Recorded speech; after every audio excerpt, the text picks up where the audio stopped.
tentaient encore hier soir de forcer un cordon de police. Ils essaieraient d'éviter d'être enregistrés par les autorités hongroises, de peur que leur voyage ne s'arrête dans les camps de réfugiés en Hongrie. La plupart voudraient se rendre en Allemagne, en Suède, en Finlande ou en Autriche. L'UNHCR est au centre de ce chaos.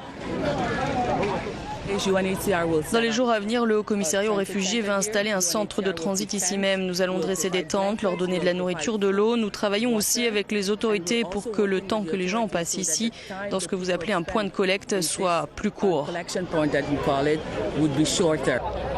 Dans ce champ, plus de 1500 personnes ont établi un campement sommaire. D'ici, les forces de police tentent d'organiser leur départ vers le centre d'accueil et d'enregistrement pour demandeurs d'asile de Rochke, mais la plupart ne veulent pas rester en Hongrie. Plus tôt dans la journée, exaspérés, des centaines de migrants avaient réussi à forcer un cordon de police.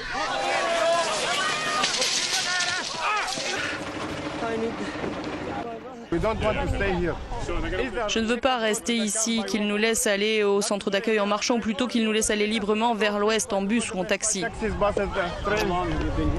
Le Haut-Commissariat aux réfugiés de l'ONU appelle les autorités hongroises à améliorer rapidement les conditions d'accueil de ces milliers de réfugiés. En réponse, le gouvernement hongrois a déclaré vouloir accélérer la construction de la barrière à la frontière avec la Serbie.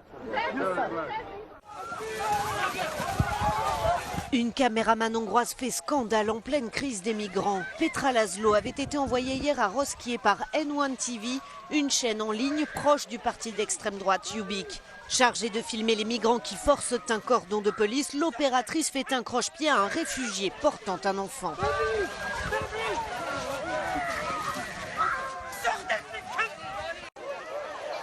Un peu plus tard, elle n'hésite pas à s'en prendre à d'autres personnes.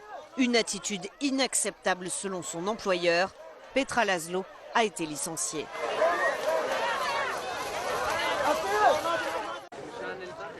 Le nouveau plan de la Commission européenne pour répondre à la crise migratoire prévoit de relocaliser 120 000 réfugiés supplémentaires.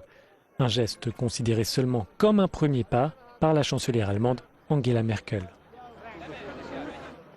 Selon une nouvelle clé de répartition, l'Allemagne devrait ainsi accueillir plus de 31 000 réfugiés, la France près de 24 000 et l'Espagne un peu moins de 15 000. Quant à la Pologne, elle devrait prendre en charge près de 10 000 demandeurs d'asile.